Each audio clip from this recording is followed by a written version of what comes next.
इस्लामाबाद के convention centre में वकला की तकरीब में शिरकत पर सुप्रीम कोर्ट का वजीर आज़म इमरान खान को नोटिस। जस्टिस काजी फाइज ईसा ने रिमार्क्स दिए, वजीर आज़म पूरे मुल्क का है, किसी एक ग्रुप का नहीं। वजीर आज़म ने एक ग्रुप की हिमायत की। वजीर आज़म ने निजी हैसियत में कन्वेंशन सेंटर का इस्तेमाल किया।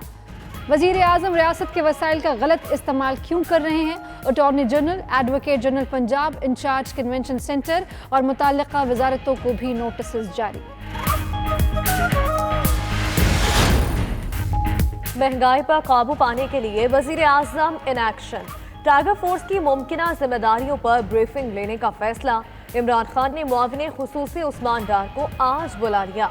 उस्मान डार टाइगर फोर्स को मुतहर्रिक करने का जामे रोड मैप पेश करेंगे। वजीर आज़म ने सूबाई चीफ सेक्रेटरीज और मुआशी टीम को भी तलब कर लिया। महंगाई में कमी के लिए आला सतह का इजलास कल शाम को होगा।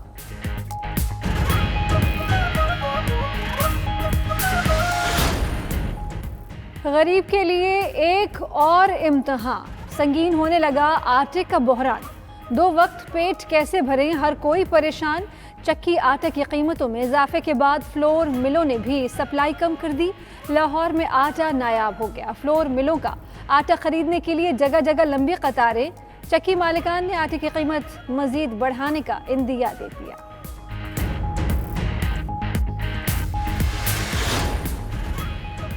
मुल्क में महंगाई के तूफान से वजीर आज़म लाइल्म है। शाहिद खाकान अब्बासी कहते हैं इमरान खान अवाम की तकालीफ से बेखबर है। मुल्क में क्या हो रहा है उन्हें कुछ पता नहीं। नैब सियासी मुखालफिन को दबाने के लिए इस्तेमाल हो रहा है। अदालतें भी कह रही हैं नैब सियासी इंजीनियरिंग कर रहा है।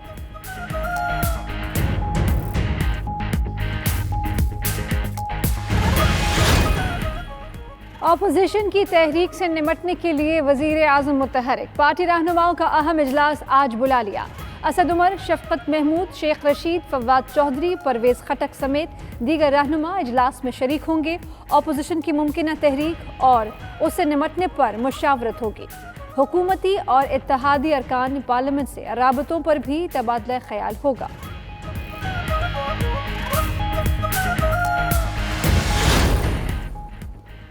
16 अक्टूबर का जलसा नाअहल हुकूमत के खिलाफ अवामी रेफरेंडम होगा। राना सनाउल्लाह कहते हैं कठपुतली हुकूमत मुस्ताफी ना हुई तो अवाम का सैलाब इस्लामाबाद का रुख करेगा।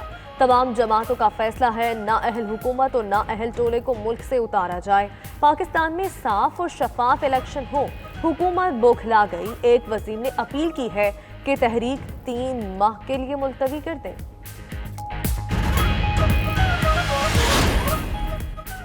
आले शरीफ की करप्शन की दुम पर पांव रखा तो पंजाबी कार्ड इस्तेमाल करना शुरू कर दिया।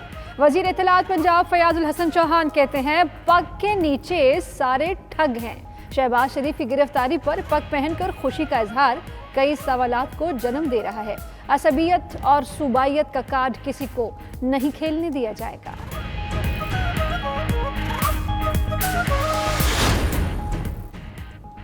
कराची के निजी अस्पताल में जेर इलाज आसिफ अली जरदारी की तबीयत में मामूली बेहतरी। डॉक्टर्स का मुकम्मल आराम का मशवरा। ज़राए के मुताबिक जहनी दबाव के सबब आसिफ अली जरदारी की तबीयत खराब हुई। निजी अस्पताल में साबिक सदर के मुख्तलिफ टेस्ट किए गए। मेडिकल रिपोर्ट्स की बुनियाद पर आसिफ जरदारी को कुछ रोज अस्पताल में रहने का मशवरा दिया गया।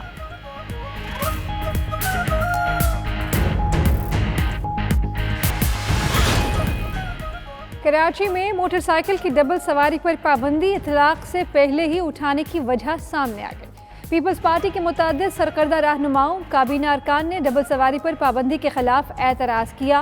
कहा डबल सवारी पर पाबंदी से PDM जलसे की तैयारी मुतासर होगी। सिक्योरिटी खदशात के बावजूद डबल सवारी पर पाबंदी का हुक्मनामा वापस लिया गया।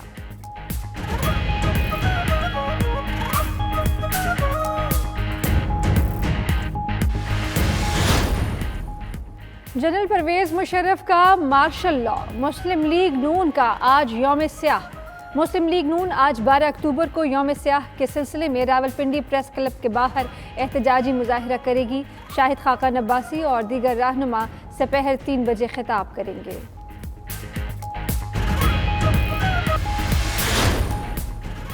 सऊदी अरब के लिए कोरोना वायरस से पहले का फ्लाइट शेड्यूल बहाल। 23 खुसूसी परवाजों के अलावा मामूल की 88 परवाज़ों की सऊदी अरब और पाकिस्तान के माबैन आमद-ओ-रफ्त मरहलावार बहाल कर दी गई। इस्लामाबाद, कराची, लाहौर, पेशावर, मुल्तान और सियालकोट से सऊदी अरब के लिए एडवांस बुकिंग शुरू।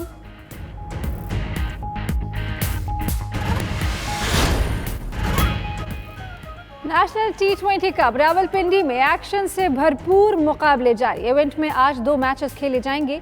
पहले मैच में दोपहर 3 बजे खैबर पख्तूनख्वा और सदरन पंजाब की टीमें मद्दे मुकाबिल होंगी। शाम 7:30 बजे बलोचिस्तान और सेंट्रल पंजाब की टीमें आमने सामने होंगी। गुज़श्ता रोज नॉर्दर्न ने सदरन पंजाब को शिकस्त देकर सेमीफाइनल के लिए क्वालिफाई कर लिया था। सिंध ने बलोचिस्तान को 4 विकेटों से शिकस्त दी।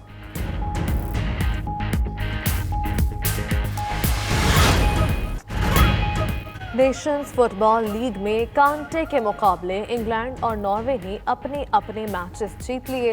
इंग्लैंड ने बेल्जियम को 1 के मुकाबले में 2 गोल से शिकस्त दी। नॉर्वे ने रोमानिया को 4-0 से मात दी। फ्रांस और पुर्तगाल के दरमियान मैच बगैर किसी गोल के बराबर रहा।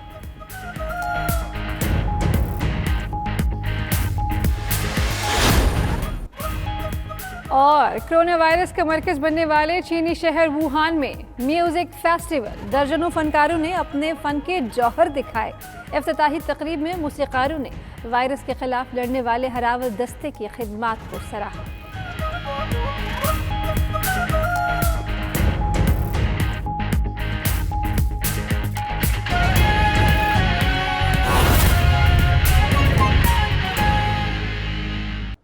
और नाजरीन, महंगाई के इस दौर में कोयटा में अंडे का नया फंडा सामने आ गया है। अंडे की कीमतों ने शहरियों को घुमा के रख दिया है। जी हाँ, विलायती अंडे की 17 रुपए कीमत ने सर्दी से पहले ही कपकपी तारी कर दी है, जबकि प्राइस कंट्रोल कमेटियां मंजर आम से गायब है। इसी पर ये रिपोर्ट देखिए।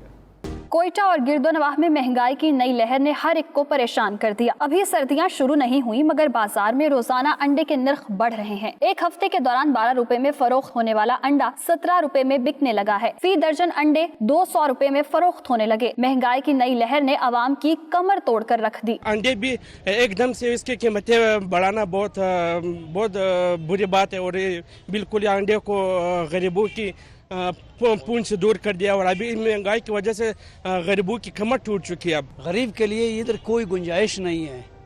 ये सारे आप पेट्रोल, अभी स्टेशनरी, मेडिसिन, क्या क्या इन्होंने नहीं महंगा नहीं कर दिया है। महंगाई है सबके लिए इसी तरह है, गरीब आदमी का बेड़ा गर्क है।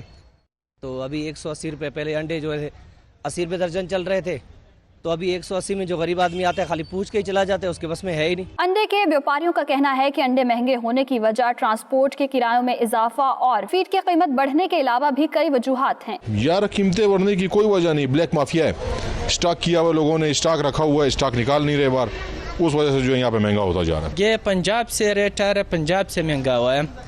शायद और मजीद भी महंगा हो जाए, तो सर्दी शुरू नहीं हुआ है, गैस सर्दी आने वाला है और मस्जिद भी महंगा हो जाएगा। कोयटा में जहां अंडों की कीमतों में इजाफा हुआ तो वहीं जिला इंतजामिया और प्राइस कंट्रोल कमेटियां भी मंजर आम से रफू चक्कर हो गई, जिसकी वजह से मुनाफाखोरों की भी चांदी हो गई।